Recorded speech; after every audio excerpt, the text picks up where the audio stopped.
Hello everyone, I am doctor Jeevesh Yadav. तो आज की क्लास में अपन जो है गोविंद पारिक जी के तुलनात्मक अध्ययन का 33 नंबर का जो पेज है वो अपन डिस्कस करेंगे। ठीक है, तो स्टार्ट करते हैं। आज की जो क्लास है वो लास्ट क्लास में मैंने क्या बताया था, तो आपका जो मॉडर्न के अकॉर्डिंग आप लोगों का जो मंथ वाइज जो डेवलपमेंट है वो अपन लोगों ने लास्ट क्लास में देखा था। इस क्लास में अपन जो है आगे का जो पार्ट है, ठीक है, उसको अपन जो है डिस्कस करेंगे। ठीक है, तो सबसे पहले यहाँ पे आपका जो तृतीय मास है उसमें क्या है, अंग प्रत्यंग का जो विभाग है वो सूक्ष्म हो जाता है, ये मेनली आपका बोला गया है। ठीक है, चतुर्थ जो मास होता है उसमें क्या है, सर्वांग प्रत्यांग प्रवक्ता बताया गया है। और सप्तम मास में क्या है, सर्वांग प्रत्यांग विभागा प्रवक्ता प्रवक्ततरम। ठीक है, प्रवक्ततर, ये मेनली आपका क्या है, सप्तम मास में बोला गया है। ठीक है, तो ये चीज़ आपको थोड़ा याद रखना है कि तृतीय मास में अंग प्रत्यांग विभागा सूक्ष्म, चतुर्थ मास में सर्वांग प्रत्यांग प्रवक्ता, और सप्तम जो मास है उसमें सर्वांग प्रत्यांग विभागा प्रवक्ततर। इसके बाद में बात करते हैं द्वय हृदय। द्वय हृदय के विषय में गर्भ में जीवात्मा आने पर द्वय हृदय की संज्ञा दी गई है। ठीक है, तो द्वय हृदय कब कब माना गया, इससे कई बार एग्जाम में क्वेश्चंस पुटअप हो चुके हैं। कौन से आचार्यों ने कौन से मास में जो है द्वय हृदय की संज्ञा दी है। ठीक है, तो ये चीज़ आपको याद रखना है। ठीक है, कि द्वय हृदय की संज्ञा कौन से मास में आचार्यों ने मिल दिया है। ठीक है, तो आचार्य जो यहाँ पे सबसे पहले द्वय हृदय कब होता है, द्वय हृदय की संज्ञा कब दी जाती है, तो जीवात्मा पर जो है द्वय हृदय की, मतलब जब गर्भ में जीवात्मा आ जाने पर द्वय हृदय की संज्ञा दी गई है। मतलब द्वय हृदय का मतलब आप लोगों को तो पता ही है। ठीक है, मतलब माता का भी हृदय रहता है और जो आपका गर्भ है उसका भी हृदय होता है, तो दोनों के हृदय होने की वजह से इसे द्वय हृदय की संज्ञा दी गई है। ठीक है, अब यहाँ पे द्वय हृदय की संज्ञा कब कब जो है कौन से मास में बोला गया है वो चीज़ अपन डिस्कस करते हैं। तो आचार्य जो कश्यप है और आचार्य जो चरक है उन्होंने तृतीय मास में मिलली जो है गर्भ को द्वय हृदय बोला है। ठीक है, द्वय हृदय ने कब बोला है, तो आचार्य चरक व कश्यप ने, जैसे हमने देखा था सिमिलर जा रहे थे, तो तीसरे मास में उन्होंने द्वय हृदय माना है। जबकि आचार्य जो सुश्रुत जी है उन्होंने चतुर्थ मास में जो गर्भ है उसको द्वय हृदय माना है। ठीक है, तो आचार्य जो कश्यप है और चरक है उन्होंने तृतीय मास में गर्भ को द्वय हृदय की संज्ञा दी है। जबकि आचार्य जो सुश्रुत है उन्होंने चतुर्थ मास में जो गर्भ है उसको द्वय हृदय की संज्ञा दी है।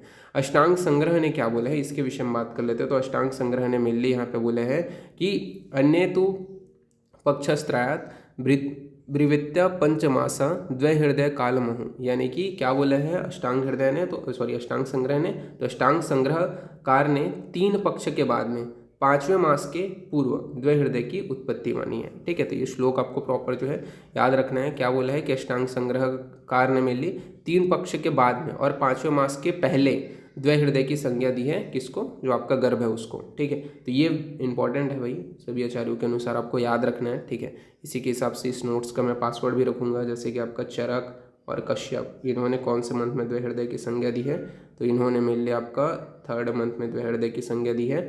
जबकि आचार्य जो सुश्रुत हैं उन्होंने 4th मंथ में संज्ञा दी है। और आपके वांग भटजी हैं उन्होंने क्या है 9th मंथ के बाद में मान के चलो आपका उन्होंने 9th मंथ, ठीक है, सॉरी 9th मंथ बोलता हूँ, 3rd मंथ के बाद में। ठीक है, ये चीज़ आपको याद रखना, बाद में। ठीक है, 3rd मंथ में के बाद में और 5वें मास के पहले। ठीक है, तो ये आपको याद रखना है।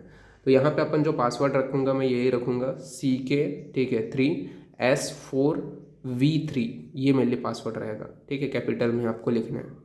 देन अपन आगे बढ़ते हैं। तो गर्भ में सर्वप्रथम जो अंग उत्पत्ति है उसके विषय में बात कर लेते हैं। तो गर्भ में सर्वप्रथम जो अंग उत्पत्ति है उसके विषय में बात करें तो सुश्रुत के अनुसार क्या बोला गया है, आचार्य सुश्रुत के अनुसार सौनक शिरा बोला गया है। ठीक है, इसके अलावा कृतवीर्य हृदय, ठीक है, कृतवीर्य हृदय के लिए बोला है। ठीक है, शौनक सिर के लिए बोला है। ठीक है, और इसी प्रकार आपका बात करें जो चरक है, तो चरक मतलब सॉरी ये बोल रहा हूँ, यहाँ पे अपन थोड़ा सा ये बोल गए, मैं थोड़ा कंफ्यूज हो गया था। ठीक है, यहाँ पे आपका गर्भ के सर्वप्रथम अंगोत्पत्ति देख रहे हैं। तो आचार्य सुश्रुत का मत मानने वाले जो आपके आचार्य हैं, ठीक है, वो कौन से हैं आचार्य सुश्रुत के अनुसार, और आचार्य चरक का जो है मत मानने वाले उनके अनुसार समझाने वाले कौन से हैं।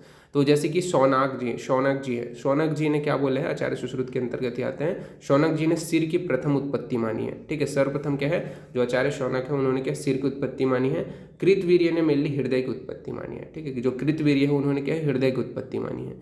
इसी प्रकार चरक के अनुसार अपन बात करें तो चरक वाले जो है उनमें आपका कुमारशिला जो भारद्वाज जी है, ठीक है, उन्होंने सर्वप्रथम सिर की उत्पत्ति मानी है। जबकि जो कंकायन जी है उन्होंने क्या है हृदय की उत्पत्ति मानी है। ठीक है, तो ये चीज़ आपको याद रखना है। फिर इसी प्रकार बात करें जो आपके पराशर है, ठीक है, पराशर है उन्होंने क्या है नाभि की सर्वप्रथम उत्पत्ति मानी है। जबकि मार्कंडेय जो है, ठीक है, जो मार्कंडेय हैं उन्होंने क्या है पाणिपाद का प्रथम उत्पत्ति माना है। इसी प्रकार आपका जो है जो सुभूति गौतम है उन्होंने मध्य शरीर की प्रथम उत्पत्ति मानी है। सुभूति गौतम जी ने क्या है, मध्य शरीर की प्रथम उत्पत्ति मानी है। और धन्वंतरी ने मेनली जो है सभी अंग एक साथ उत्पन्न हुए हैं ये माना है। ठीक है, तो ये आपके मेनली मान के चलो। आचार्य जो सुश्रुत के हैं, उनके जो आचार्य हैं उनके विषय में हमने देखा कि पराशर ने नाभि को, मार्कंडेय ने पाद को, और सर्वभूति जो गौतम है, ठीक है, सुभूति गौतम है, उन्होंने मेनली मध्य शरीर को, और धन्वंतरी ने सभी अंगों को एक साथ मेनली उत्पन्न माना है। जबकि आपके जो बात करते हैं आचार्य चरक के विषय में, तो आचार्य चरक ने जो के अंतर्गत जो भाद्र काव्य हैं उन्होंने क्या है नाभि को माना है सर्वप्रथम उत्पत्ति। भाद्र काव्य के अनुसार जो वणिज जी हैं, ठीक है, वणिज जी के अनुसार हाथ पैर की उत्पत्ति सर्वप्रथम हुई है, ये वो लगे है। भद्र शौनक के अनुसार जो है आपका गुद तथा पक्वाशय की उत्पत्ति माना गया है। वैदेह जनक जी हैं उनके अनुसार इंद्रियों की उत्पत्ति मानी गई है। तथा मारीच जो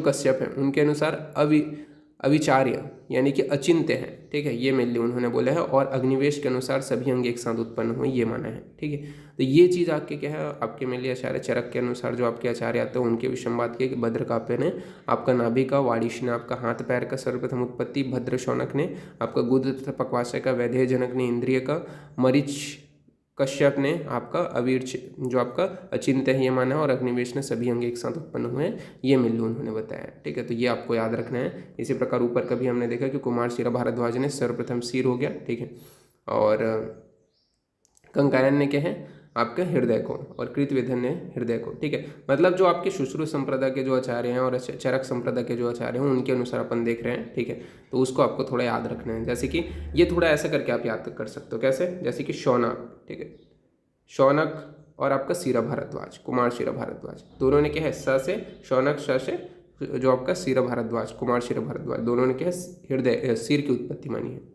इसी प्रकार कृतवीर्य कंकायन के वाले हैं, उन्होंने क्या है हृदय की उत्पत्ति मानी है। ठीक है, इसी प्रकार आपका नीचे भी आ जाओगे तो नीचे में भी आपका जो यहाँ पे पराशर हैं इधर सुश्रुत के। ठीक है, और यहाँ पे आपका भद्र काव्य है चरक के, उन्होंने क्या है दोनों ने नाभि की उत्पत्ति मानी है। ठीक है, इसी प्रकार आपका मार्कंडेय और आपका वणिश दोनों ने क्या है यहाँ पे हाथ पैर इन्होंने बोल दिया, और यहाँ पे पाणिपाद बोल दिया है, तो ये आपको याद रखना है। इसी प्रकार जो सुभूति गौतम है उन्होंने मध्य शरीर माना है। ठीक है, जबकि इधर जो है आपका मध्य शरीर नहीं बोला गया है। ठीक है, इधर जो है भद्र शौनक ने मेनली गुद पक्वाशय, और आपका वैदेह जनक ने इंद्रिय। ठीक है, और धन्वंतरी ने इधर सभी अंग एक साथ, और अग्निवेश ने यहाँ पे सभी अंग एक साथ। ठीक है, तो यहाँ पे आपको याद रखना है।